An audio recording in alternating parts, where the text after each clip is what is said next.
सत्संग जी प्रेम और सत्कार से कहना जी धन निरंकार जी। सत्संग जी दास विनती कर रहा है, अगर दास से कहीं त्रुटि हो जाए तो अपने घर के बालक समझकर क्षमा करिएगा। सत्संग जी अक्सर हमारे जो कि समाज में एक सवाल वर्षों से बहस कर रहा है। आजकल लोग प्रेम विवाह कर रहे हैं, लेकिन अक्सर माता पिता, अगर बच्चे प्रेम विवाह करें तो माता पिता को क्या करने चाहिए? ऐसे में तो सब सन्नाटा छाता है। कुछ कहते हैं ऐसा विवाह बर्बादी लाता है, तो कुछ कहते हैं यह पाप है, कुछ कहते हैं कि कुल का नाश है, और कुछ चुपचाप अपने बच्चों से रिश्ता तोड़ लेते हैं। उनके जीवन में सदा के लिए कट जाते हैं रिश्ते। लेकिन क्या यही सच्ची है? क्या प्रेम विवाह वास्तव में अंधविश्वास से घिरा हुआ अपराध है, या फिर यह हमारी सोच, हमारे संस्कार और हमारी आत्मिक समझ की परीक्षा है? सत्संग जी आज की इस वीडियो में बहुत ही गहराई से विचार को सुनेंगे, समझेंगे। इसलिए आपसे विनती है वीडियो को पूरा अवश्य देखिएगा, क्योंकि हर इंसान की जो बात है, हर घर में जो कि प्रेम विवाह हो रहे हैं आजकल, लेकिन क्या विनाश भी होगा कि जिसे आप अभी तो नहीं, बाद में पता चलेगा। लेकिन क्या सच्चाई है, वीडियो को अंत तक आपको यह जानकारी मिल ही जाएगी। चैनल पर नए होंगे सब्सक्राइब करिएगा। आपकी कीमती समय बर्बाद न करते हुए आइए कहानी की ओर बढ़ते हैं। यह ऐसे कहानी है, ऐसे परिवार की है जहां बेटे ने प्रेम तो किया, सच्ची घटना पर आधारित कहानी है। जरा गौर से सुनिएगा। और माता पिता ने समझाने की कोशिश भी किया, अब होगा तेरा बुरा हाल। पर सतगुरु निरंकारी क्या कहते हैं वो भी जानेंगे। सतगुरु निरंकारी के दर्शन ने इन सोच को बदल दिया, या यह कहानी आंखें खोल देगी और बताएगी कि जहाँ प्यार है वहाँ प्रकाश भी हो सकता है, अगर साथ हो ज्ञान तो। कहानी शुरू होता है पंडित विष्णुदत्त शर्मा, हरियाणा के एक सम्मानित ब्राह्मण परिवार के मुखिया। उनका बेटा अमन इंजीनियरिंग कर रहा था। पढ़ा लिखा होशियार विष्णुदत्त को अपने कुल की मर्यादा पर बड़ा गर्व था। उनकी सोच थी बेटे को वही करेगा जो कुल की रीत कहेगी। कॉलेज में अमन की मुलाकात हुई जारा से।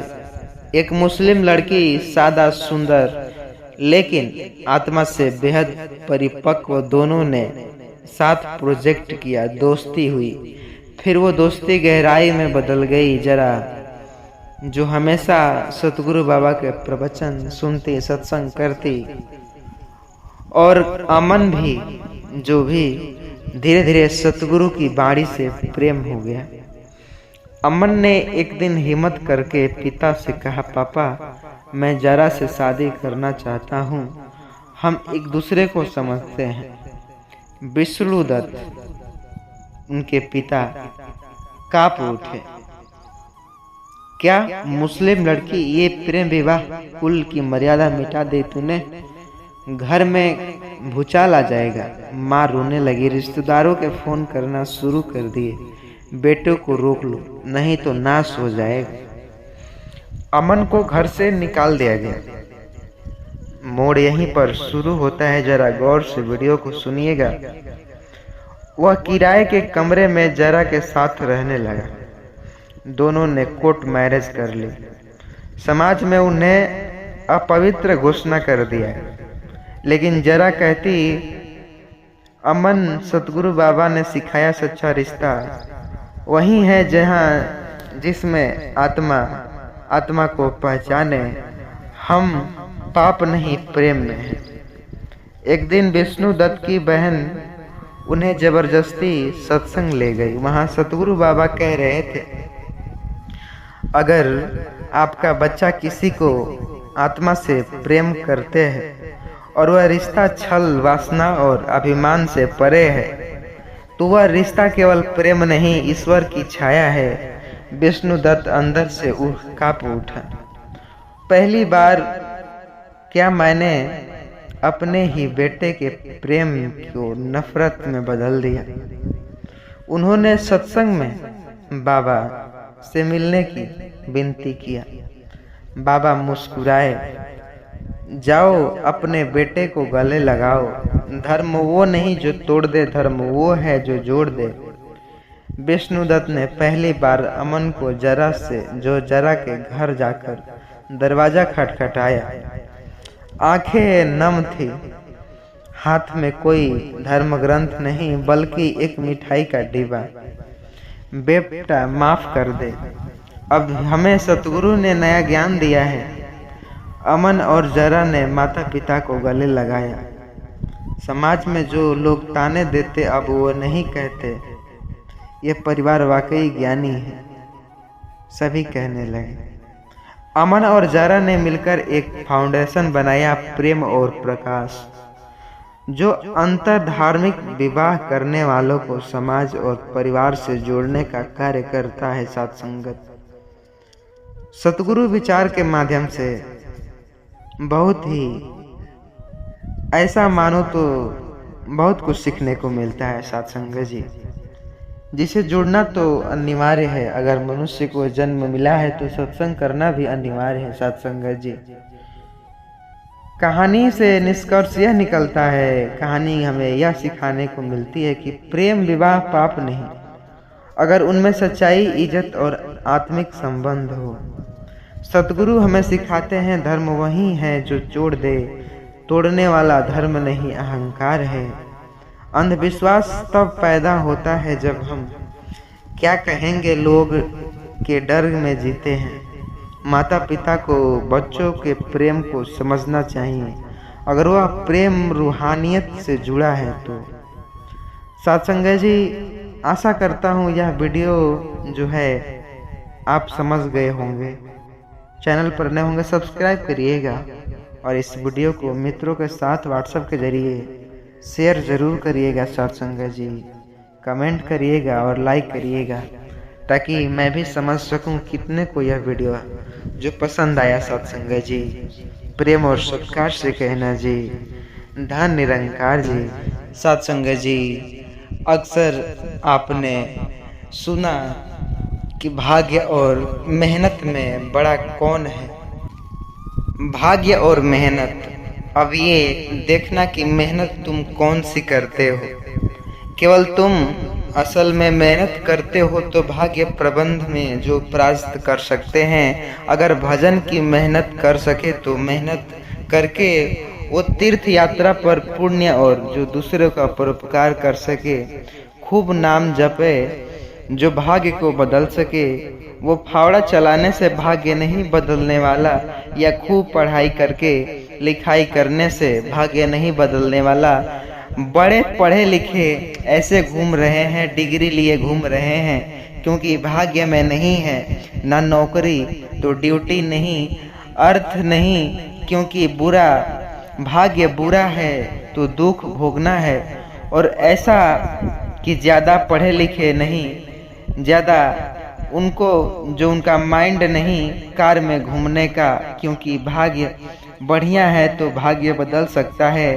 पुण्य के द्वारा, तीर्थ यात्रा के द्वारा, नाम जप के द्वारा, परोपकार के द्वारा, या कर्म नहीं तो फावड़ा चलाने से, मेहनत करने से भाग्य नहीं बदलता। सत्कर्म के द्वारा अब सत्कर्म का अनुष्ठान हो, पूर्व असत्मज की नाश करके उनकी उन्नति का की जाता है। सत्संग जी, हमारे समाज में दो बातें अक्सर टकराती है।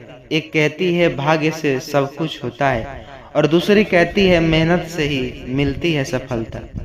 पर सवाल ये है, सच क्या है? क्या किस्मत लिखी हुई है या कर्म से सब बदला जा सकता है? क्या मेहनत करने वाले वाकई सफलता जो सफल होते हैं, या किस्मत वालों को ही सब कुछ मिल जाता है? लोग कहते हैं वो तो पढ़ा लिखा है, अच्छा खासा नौकरी भी नहीं करता, अच्छा खासा पैसा भी नहीं कमाता, लेकिन वो जो देखो नेपड़ है उससे लाख गुना बेहतर है। अच्छी सैलरी पाता है, अच्छे से रहता है। क्या भाग्य का ही खेल है क्या? एक ऐसी कहानी जानेंगे जिसे सुनकर के आपकी अंदर की आत्मा कांप उठेगी। सच्चाई है, जरा गौर से सुनिएगा, सच्ची घटना पर आधारित है। एक ऐसे गांव की है जो मैंने खुद आंखों से देखा है, जिसे आप यकीन नहीं करोगे। साथ संगत जी, आइए कहानी से समझते हैं। जिस कहानी को आपको पूरा देखना होगा, चैनल पर नए होंगे सब्सक्राइब करिएगा। आइए आपका कीमती समय बर्बाद न करते हुए उस कहानी को हम जानते हैं। एक ऐसे युवक की यात्रा जिसने किस्मत पर विश्वास किया, मेहनत को नकारा और फिर जीवन ने उसे ऐसी जगह डाल जो कि लाकर खड़ा कर दिया जहां केवल सतगुरु का ज्ञान ही उसे बचा सका। सतगुरु कैसे बचाए, पूरी इतिहास आज के इस वीडियो में जानेंगे। यह कहानी इतना डराएगी, इतना जगाएगी और अंत में सोचने पर मजबूर कर देगी, क्या आप किस्मत के सहारे बैठे हैं या सच में मेहनत कर रहे हैं। कहानी शुरू होता है राजस्थान के एक छोटे से कस्बे में जन्मा अर्जुनपुर, जो कि अर्जुन सिंह। एक संपन्न परिवार, पैसा, जमीन, जायदाद, सब कुछ। लोग कहते थे अर्जुन तो किस्मत वाला है। बचपन से ही अर्जुन को कुछ भी पाने के लिए मेहनत नहीं करनी पड़ती। स्कूल में नंबर कम भी आते तो पिता कह देते कोई बात नहीं, हमारी पहचान है। धीरे धीरे अर्जुन के मन में एक धारणा जन्म ली, मुझे कुछ भी करने की जरूरत नहीं, किस्मत मेरी सब संभाल लेगी। आखिर मेहनत के करने की क्या फायदा, सब कुछ हो जाएगा। कॉलेज में दाखिला मिल गया। वो पिता भी थे सिफारिश पर। क्लास में सबसे पीछे बैठता, कभी किताबें नहीं पढ़ता, दोस्त मेहनत करते। अर्जुन हंसता, पागल हो, किस्मत चाहिए, पसीना नहीं। एक दिन एक प्रोफेसर ने आए और गुस्से में बोले, अर्जुन अगर भाग्य ही सब कुछ है तो मेहनती लोग आगे क्यों बढ़ते हैं। अर्जुन मुस्कुराया, क्योंकि उनकी किस्मत में मेहनत करना लिखा होता है, मेरी किस्मत में आराम है। पूरा क्लास हंस पड़ा। आखिर सोचिए, किस्मत जो आपको ये शरीर, नश्वर शरीर मिला है, इसमें आप मेहनत करेंगे तो आपके परिवार जो होंगे उनको खुशी मिलेगी, उनको आरामदायक मिलेगी। कोई कहने वाला भी नहीं होगा कि ये आराम का खाया है किस्मत। और जो किस्मत से दूसरों के सहारे जी रहा, मानो अगर जो किस्मत से देने वाला उसके पिता आज न रहे तो कंघा कहाँ जाएगा, रोड पर आ जाएगा। उसकी पूरी जो जन्मेगी अब उसकी पीढ़ी दर पीढ़ी वो गरीब होती चली जाएगी। अर्जुन तो मेहनती तो था, आगे बढ़ते अर्जुन मुस्कुराया, देखा कि किस्मत तो मेहनत लिखा है, तुम्हारी मेहनत करते हो, मैं आराम करता हूँ। पूरी क्लास हंस पड़ा, लेकिन एक छात्र राघव चुप था। उसका चेहरा गंभीर सा था। राघव एक किसान का बेटा, हर सुबह 4 बजे उठता, दूध बेचता, फिर कॉलेज जाता।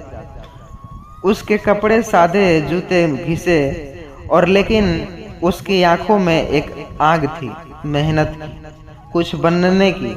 अर्जुन अक्सर उनका मजाक उड़ाता, इतनी मेहनत करके क्या मिलेगा, ऊपर वाला जो देगा वही मिलेगा। राघव बस बात ही बात कहता, सतगुरु ने सिखाया है मेहनत कर, बाकी प्रभु पर छोड़ दे। कॉलेज की फाइनल परीक्षा हुई। अर्जुन ने मजे से समय बिताया, राघव ने दिन रात पढ़ाई की। परिणाम आया, राघव यूनिवर्सिटी टॉप कर गया, अर्जुन फेल हो गया। पिता ने अर्जुन को डांटा, कहाँ गई तेरी किस्मत। अर्जुन चिढ़ गया, मेरी किस्मत ही खराब है, मैं क्या करूं। वो घर से निकल गया, बाइक लेकर तेज चला रहा था और एक दुर्घटना में गिर पड़ा। अर्जुन को गंभीर चोट आई, 10 दिन आईसीयू में रहना। और उस रात, जो कि उस दौरान किसी ने उसके लिए रोज सुमिरन किया। राघव होश आया। होश आने पर अर्जुन की आंखों में आंसू थे। पहली बार किसी ने जो उसे कहा, मैं गलत था, मैंने कभी नहीं कुछ किया। राघव ने उनका हाथ थामा। सतगुरु कहते हैं, भाग्य वही होता है जो मेहनत और विश्वास से रचता है। अर्जुन अब बदल चुका था। अब वो हर दिन सुबह उठता, सुमिरन करता, पढ़ाई करता, ध्यान करता। सतगुरु के प्रवचन सुनता सेवा में जुड़ गया। धीरे धीरे उसका जो शारीरिक स्थिति भी सुधरने लगी। उसने एक नई परीक्षा दी, क्लियर की, फिर एक प्रतियोगिता में शामिल हुआ और टॉप कर गया। एक दिन सत्संग में संत ने कहा, भाग्य कोई पहले से तय नहीं चीज नहीं, वो हर क्षण आपके कर्म में जो कर्म से लिखा जा रहा है।